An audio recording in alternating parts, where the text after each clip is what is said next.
Hi. I just want to tell you I'm very grateful and honored to be here today. There was a lot of people in my life that told me I'd never be here. You see, I'm convicted 25 times over of substance use disorder convictions. I'm also a high school dropout.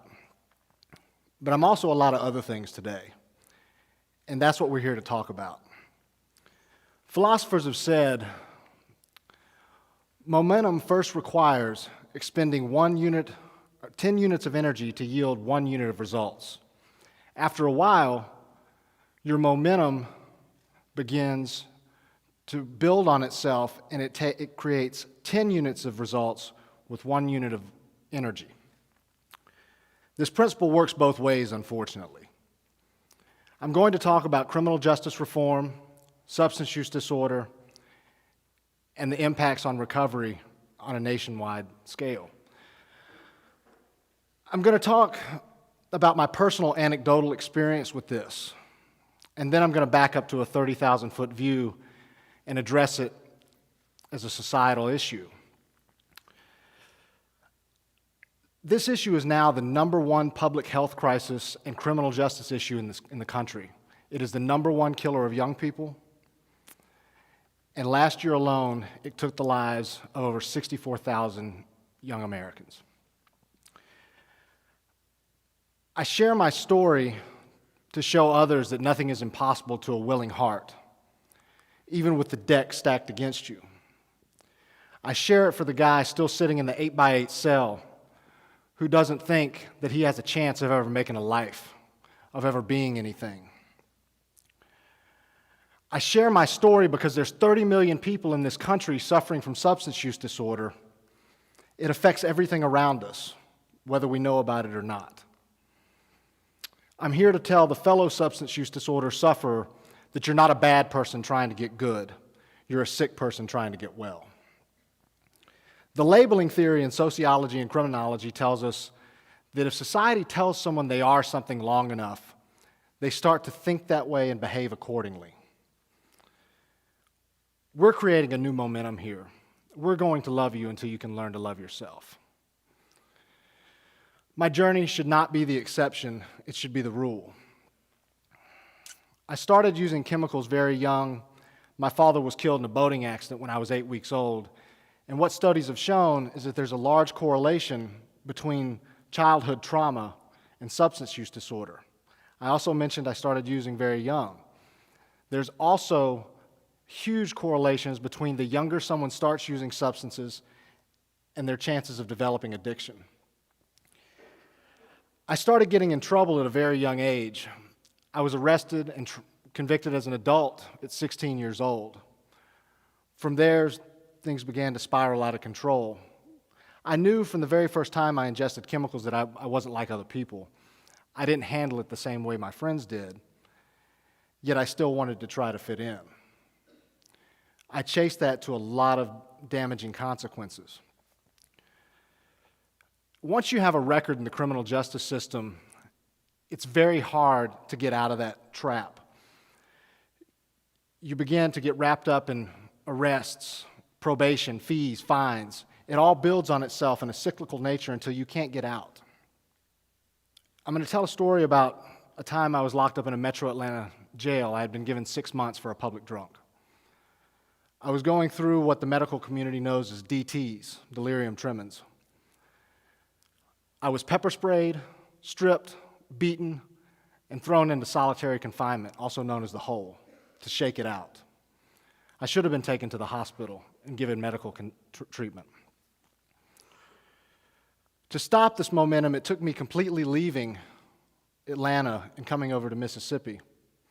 My great-grandmother was from Fulton, Mississippi, and there was an abandoned house there that my grandmother let me move into with practically nothing. I came over with a garbage bag full of clothes and a television set. I didn't have any heat the first winter. But I was able to enroll in a community college, and I found some people that took me in. They gave me a chance at an education. Then I met some more men who showed me what recovery was and had stories similar to mine. They too loved me until I could learn to love myself. I found that I could strive in academia. I earned a 4.0. I made the president's list every semester.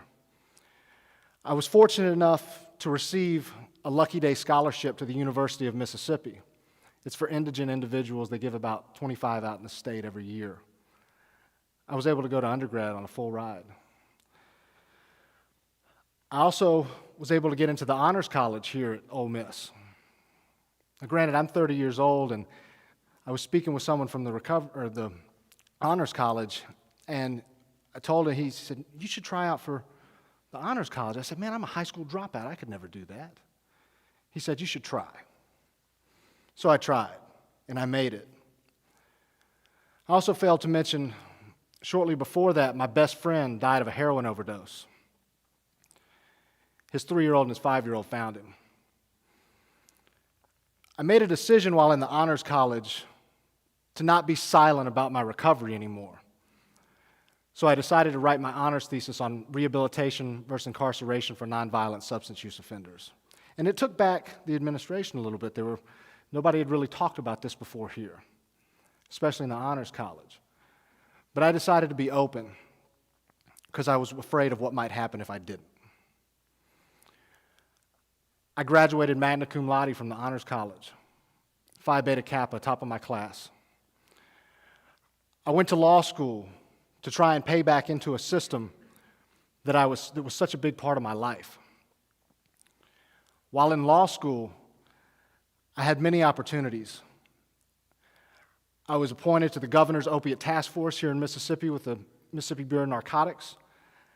I received an internship to one of the top criminal defense programs in the Bronx that specializes in holistic criminal defense approaches. And I was also published in one of the top criminal law journals in the country on these concepts that I'm sharing with you today. We've not always done things this way.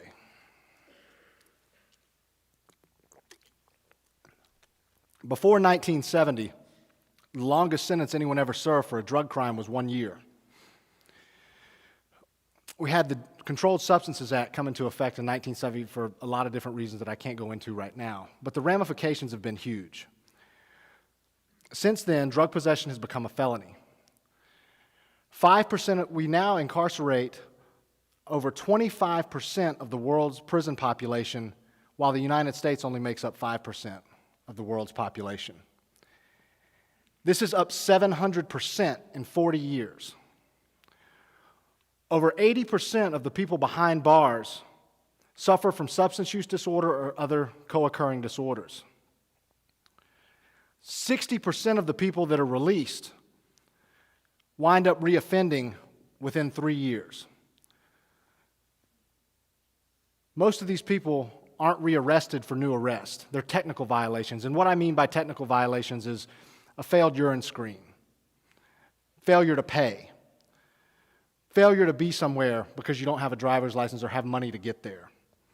They're not going out, most of these individuals are not going out and committing new crimes. And like I said, 30 million people in this country suffer from substance use disorder. Yet only 1 out of 10 people suffering ever receive any kind of treatment. The shame, the stigma, and the criminalization of this disorder keeps people silent, even in recovery, when they've gotten back some of the things in their life that they hold so dear now. John was one of the main reasons I decided to break my silence. So what do we do? What do we do? That's what we tried to figure out with the RCO model, which is a recovery community organization. We created Southern Recovery Advocacy here in Oxford, Mississippi. And it addresses the collateral consequences of the criminal justice system with drug offenses. And let me explain what collateral consequences are. Many people serve sentences long beyond the time they ever spend behind bars.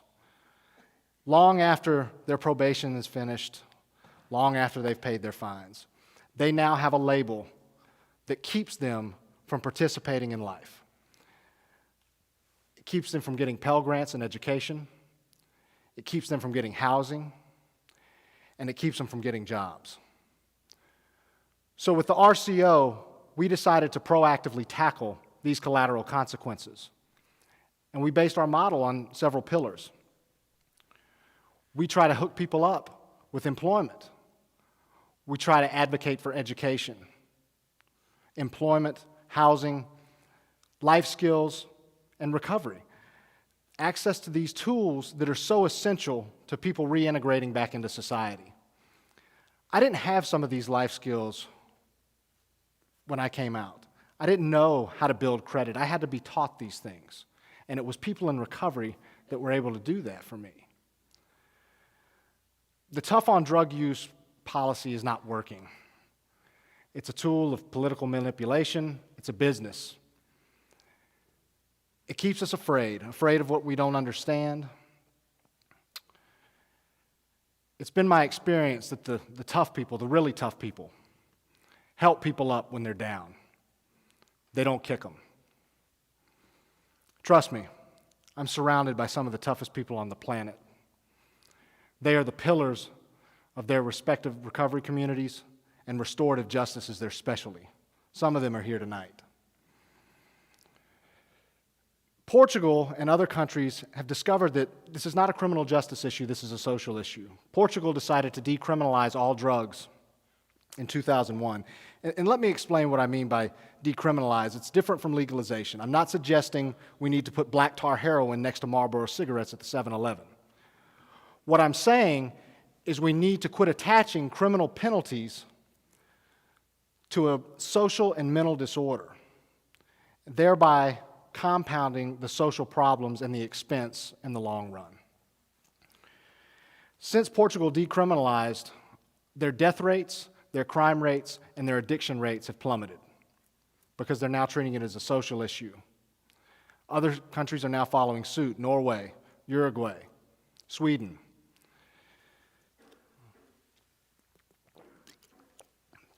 The United States has the highest rates of addiction on the planet,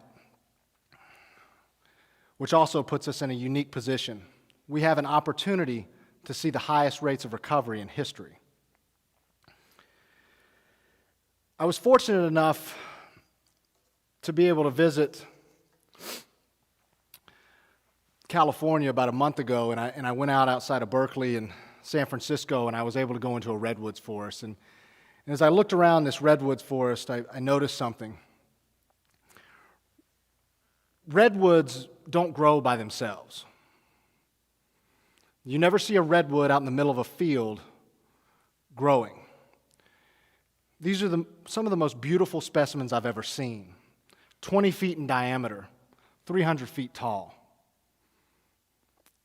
Splendid works of creation. But why the redwood grows in groves and not alone is because their root systems interlock. And the redwoods showed me that it's almost identical to how we do things in recovery. We don't get sober on our own. We help each other. Our root systems interlock, and we hold each other up so that we can reach great heights of success. We don't need a war on drugs. We need a war on intolerance. We need a war on closed-mindedness. And we need a war on archaic, substandard policies that are economically irresponsible and ineffective. Thank you for my life.